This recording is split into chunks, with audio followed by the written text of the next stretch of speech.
Olá, está começando mais um Viver Ciência. Você é nosso convidado para conhecer as pesquisas desenvolvidas no programa de pós-graduação da Universidade Federal de Goiás. O capim vetiver é eficiente na remoção de contaminantes do esgoto sanitário? Essa é a pergunta-chave da pesquisa, coordenada pelo Rogério de Araújo Almeida, que é professor da Escola de Agronomia da UFG. Ele está aqui no estúdio para falar sobre este assunto, junto com Fernando Ernesto Ucker, que também é integrante do estudo. Sejam bem-vindos, seja bem-vindo, professor. Obrigado por ter aceitado o nosso convite. Nós que agradecemos. Obrigado, Fernando. Muito obrigado, é um prazer estar aqui. Eficiência no capim vetiver no tratamento de esgoto sanitário. Este é o nome da pesquisa que você vai conhecer agora. O objetivo da pesquisa é avaliar a eficiência do capim vetiver no tratamento de esgoto. O que motivou a realização dessa pesquisa é a problemática do esgoto. Nós temos hoje uma produção crescente de esgoto, praticamente todas as cidades do país, e esse esgoto ele necessita ser tratado. O problema é que a implantação de estações de tratamento de esgoto é muito onerosa, é muito cara, e o país não tem recurso para isso. Então, faz-se necessário buscar tecnologias que sejam alternativas ao tratamento convencional de esgoto. E a utilização de plantas se constitui uma excelente alternativa. O sistema é uma simulação de um brejo, que é uma área alagada. Nos tanques ocorre um processo natural, idêntico ao que acontece em um campo nativo. E o tratamento de esgoto com plantas, ele simula isso numa condição controlada. Então nós temos um tanque, um reservatório, esse reservatório é preenchido com um substrato, areia, brita, ou mesmo solo, e nesse substrato nós temos as plantas.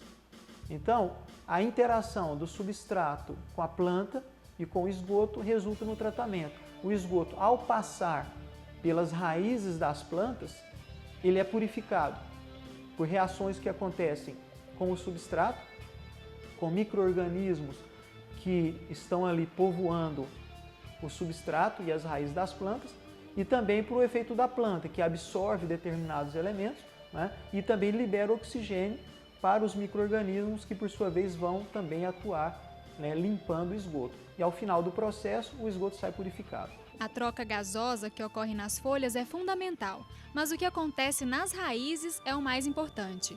Elas podem chegar a mais de 3 metros, o que torna a absorção muito eficiente. O resultado é uma amostra de esgoto tratado e sem riscos ao meio ambiente e à saúde pública. E a partir de agora a gente começa o nosso bate-papo. Bem, o sistema de tratamento utilizado na pesquisa foi o do tipo alagados construídos de fluxo superficial vertical descendente. Em linhas gerais, como funciona esse sistema, professor? Bom, esse sistema, na verdade, ele busca imitar o que ocorre na natureza nos brejos. Por isso o nome alagados construídos, porque ele imita o que ocorre nos alagados. Então, na verdade, nós temos um tanque. Esse tanque é preenchido com substrato, normalmente areia ou brita, e nesse substrato nós plantamos o capim vetiver. E o esgoto ele é aplicado, nesse caso específico, ele é aplicado na superfície do solo, do substrato, e ele vai percolando, passando pelas raízes do capim. À medida que ele passa pelas raízes, ele é tratado, que a planta absorve os nutrientes, os poluentes, então quando chega na parte de baixo, ele já está tratado, então ele é drenado do sistema. Bem, pergunto para você, Fernando, por que esse tipo de capim foi escolhido para a pesquisa? Quais são as características desse capim que fazem dele o mais indicado no projeto? Bom, esse capim, ele originário da Índia, ele é muito utilizado principalmente na questão de erosão. Por quê? Porque ele tem raízes muito compridas e isso faz com que ele possa ser também utilizado no tratamento de esgoto. A partir do momento que com as suas raízes ele consegue dispor oxigênio para essa caixa de tratamento, de esgoto, no caso dos nossos módulos de tratamento, e com isso ela vai conseguir absorver também os nutrientes.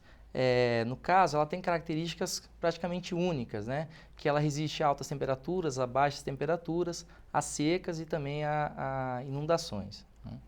Participe do nosso programa, envie uma mensagem para o nosso e-mail, Twitter ou Facebook e acesse a nossa página na internet. O Viver Ciência vai para um rápido intervalo, voltamos em seguida para entender as aplicações desta pesquisa e como ela pode beneficiar o meio ambiente. Continue com a gente. A ciência é viva quando serve à realização de valores morais importantes para a vida das pessoas. Isso não significa dizer que os critérios de cientificidade devem ser abolidos e que agora só interessa a realização de projetos pessoais, projetos políticos, de interesses particulares. A ciência tem os seus cânones, tem os seus requisitos metodológicos e que devem ser valorizados, mas mesmo esses devem ser empregados a serviço da realização de valores importantes para a vida das pessoas.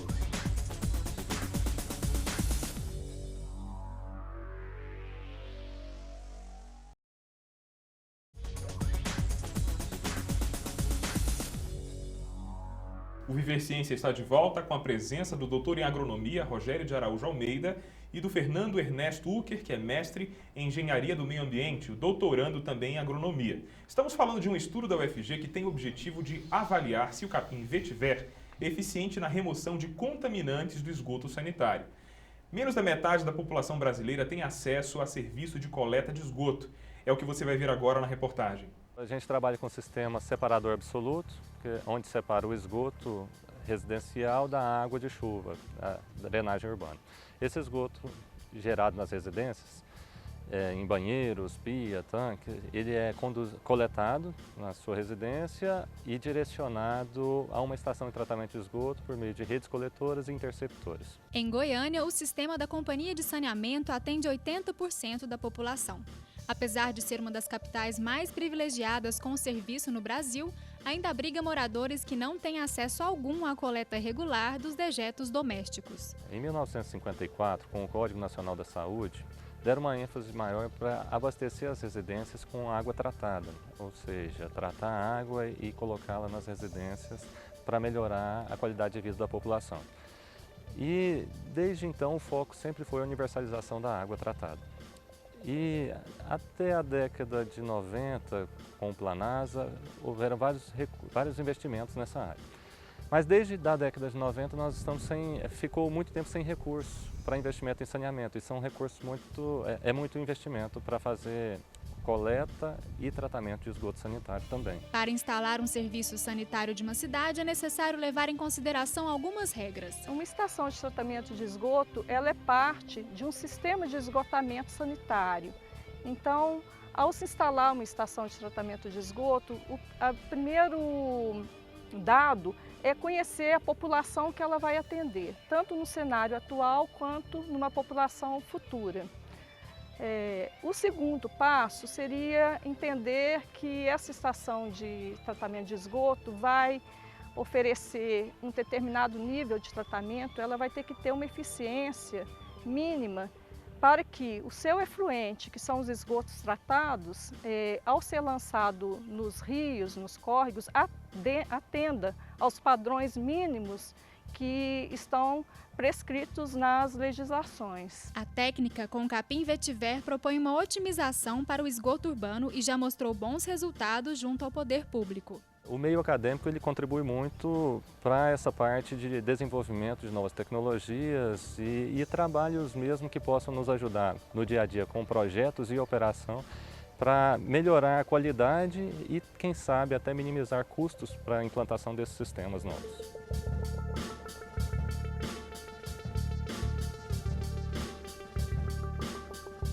Continuando nossa conversa, professor, a que se atribui o baixo índice de tratamento de esgoto no Brasil? Bom, eu acredito que temos dois motivos. Primeiro, que historicamente nunca se preocupou muito com essa questão do esgoto. Normalmente se dava preferência às obras que apareciam. E segundo, que na verdade os sistemas são caros para serem implantados. Existe todo um investimento na construção das redes coletoras, né, nas adutoras e nas estações de tratamento. Então hoje, mesmo que haja uma consciência e uma vontade de se fazer, imagino que o país não tem os recursos necessários para fazer tantas estações de tratamento que são necessárias. Inclusive, isso é um dos fatores que nos levaram a pesquisar a utilização das plantas no tratamento de esgoto. Porque são sistemas alternativos, eles são muito mais baratos que os sistemas convencionais de tratamento até então utilizados.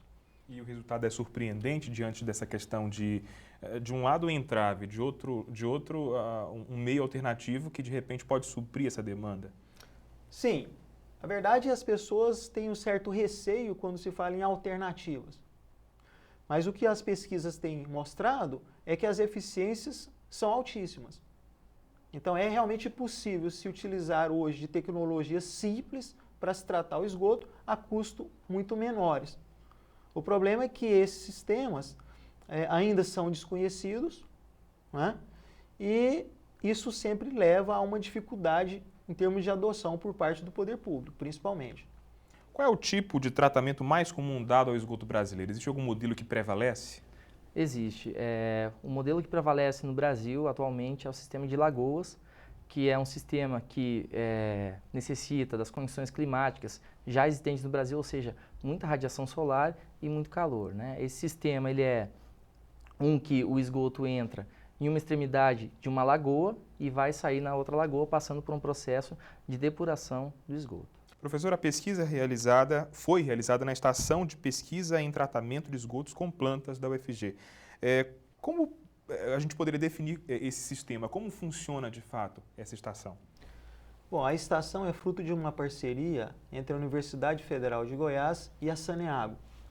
Nós construímos a estação dentro da Estação de Tratamento de Esgotos da Universidade Federal de Goiás, que é operada pela Saneago. Então, nós captamos o esgoto da lagoa de tratamento, que é da Saneago, e direcionamos esse esgoto para módulos de tratamento. Nós temos 24 módulos de tratamento e nesses módulos de tratamento nós podemos simular várias situações. Nós podemos alterar as taxas de aplicação, podemos alterar o fluxo de ascendente para descendente, ou usar os dois, ou alternar os dois. Podemos substituir e trocar os substratos, enfim. É possível se realizar várias pesquisas utilizando essa mesma estrutura. Houve desafios ao longo da pesquisa? Na verdade, os desafios eles ocorrem após a pesquisa, onde nós temos os resultados e esses resultados nos levam a pensar em outras pesquisas, né, em outras plantas, como já foram utilizadas tantas, né, bambu, por exemplo, lírio do brejo. Então, apenas esse é o nosso desafio. Dar continuidade, então, à pesquisa, né? De acordo com os resultados já obtidos, o capim vetiver consegue remover contaminantes do esgoto para atender ao estabelecimento dado pela legislação brasileira, né, para a disposição em corpos hídricos, professor? Quem regulamenta isso é o Conselho Nacional do Meio Ambiente, CONAMA. Então, existe uma norma que determina os limites para cada atributo do esgoto. Os resultados que nós temos até então nos mostram que todos os atributos, né, se enquadram dentro do que a norma exige, exceto um que é os coliformes, que são os coliformes. Então, nesse caso, há necessidade de um pós-tratamento, né, para se eliminar esses coliformes, que pode ser feito com ultravioleta ou com cloração ou algum outro método. Daqui a pouco no Viver Ciência, os nossos entrevistados vão responder a mais perguntas, desta vez com a participação de um especialista. Continue com a gente, daqui a pouquinho a gente volta. Na citação e nas referências bibliográficas, a gente usa uma série de expressões latinas. Essas expressões latinas têm significados bastante precisos. Um deles, por exemplo, é o et al. Às vezes, por exemplo, eu tenho um livro que se chama assim, Introdução à Sociologia. Na Introdução à Sociologia tem 8 autores, mas tem um autor principal, que é o João da Silva, por exemplo. Então eu cito Silva, João, et al., ou seja, é o João da Silva e todos os outros autores que são autores daquele livro. Uma outra citação muito comum é o apud. Significa que eu não li o livro do João da Silva, mas o Pedro, por exemplo, o Pedro de Souza citou o João da Silva.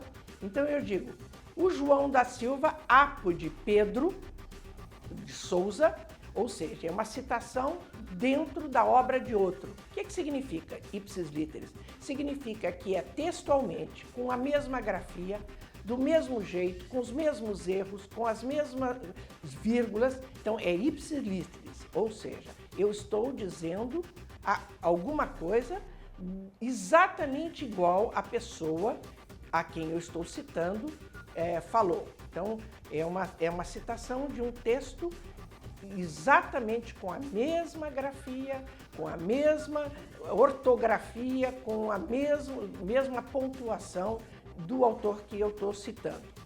Uma outra expressão que também se usa muito é a ibide, ibidem. É a mesma coisa de ide, idem. Ou seja, eu citei o João da Silva na página 42. Aí eu vou citar o João da Silva na página 54. Aí eu, em vez de dizer João da Silva, página 54, eu digo João da Silva, página 42, ide, página 54. Então eu estou citando na sequência o mesmo autor. Isso também pode ser usado em latim, que é o ibide e ibidem. Isso significa que eu estou usando o plural.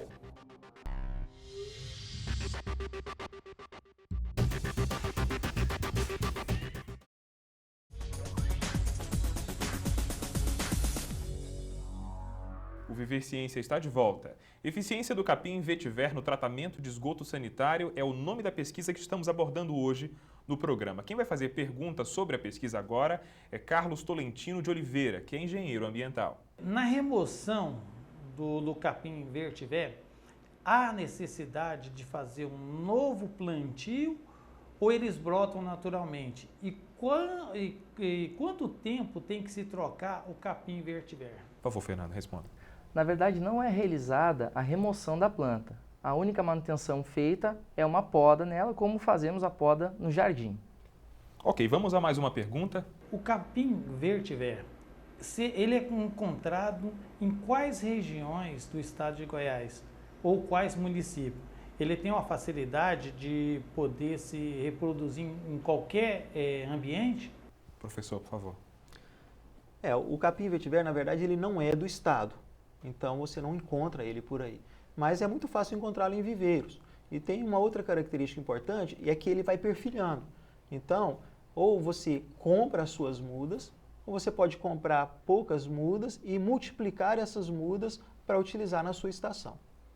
Ok, como é possível fazer pesquisa relacionada à engenharia ambiental na UFG?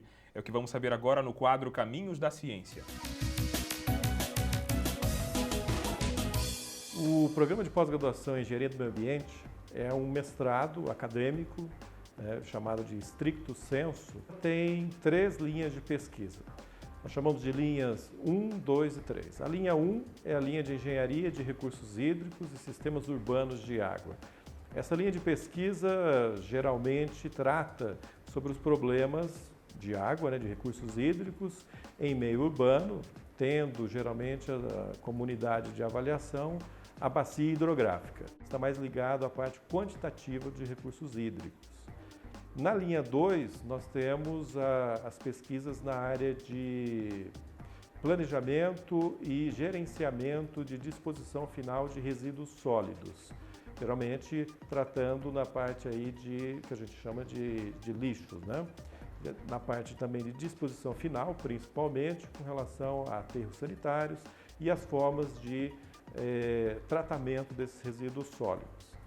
A linha 3, finalmente, trata sobre pesquisas nas áreas de tratamentos de águas residuárias, ou seja, são aquelas pesquisas relacionadas mais à parte qualitativa dos recursos hídricos. Geralmente o que envolve, por exemplo, obras como estações de tratamento de águas, estações de tratamento de esgotos, ou seja, também outros, não só esgotos sanitários, mas também como efluentes industriais, efluentes líquidos, de maneira geral. Para ser selecionado no nosso mestrado, ele precisa concluir a graduação. Nós temos diferentes linhas de pesquisa e cada uma delas tem as suas formações como pré-requisitos. Nós temos excelentes contatos e convívio com alunos de diferentes graduações e só para citar algumas delas, né? Engenharia civil, obviamente, engenharia ambiental, engenharia sanitária, engenharia química, agronomia, arquitetura, ciências ambientais, biologia, química. Não é um pré-requisito para o seu ingresso no programa, mas é interessante que ele faça parte de programas de pesquisas durante a graduação, como, por exemplo, pré-iniciação científica ou mesmo iniciação científica. Geralmente, as inscrições são abertas no mês de outubro. Todo ano nós temos um processo seletivo. Essas inscrições se estendem por 30 a 45 dias, ou seja, começam em outubro, vão até metade do mês de novembro, aproximadamente. E esse processo seletivo, após essa inscrição, possui algumas fases. Uma análise curricular de cada candidato, também uma análise do histórico escolar do candidato, né, ou seja, as notas que ele obteve durante a graduação, um exame oral na forma de entrevista com uma banca avaliadora de docentes do programa, um exame escrito, que é uma redação sobre que o candidato deve dissertar sobre temas relacionados às linhas de pesquisa do programa e, finalmente, um exame de suficiência em língua inglesa. E agora eu abro espaço para considerações finais, agradeço a participação de vocês. Fique à vontade, por favor, Fernando. Eu agradeço a oportunidade de estar aqui. Professor? Ok, muito obrigado pela oportunidade de mostrar aqui para as pessoas o trabalho que a gente tem desenvolvido. E aproveito para dizer que nós temos 3 estações de tratamento de esgoto com plantas. Uma no campus 1 da Universidade Federal de Goiás, outra no campus 2 e outra no Distrito Industrial de Senador Canedo. Então nós temos muito espaço para a realização de pesquisa. Então aproveito para convidar que os alunos que tiverem interesse em pesquisar nessa área, que nos procurem, que a gente possa trabalhar juntos. Ok. Este foi o Viver Ciência, uma promoção da Pró-Reitoria de Pesquisa e Pós-Graduação da UFG e uma realização da Fundação RTVE. Aqui mostramos que o conhecimento científico está ao nosso alcance. Continue acompanhando a programação da TV UFG e até a próxima semana.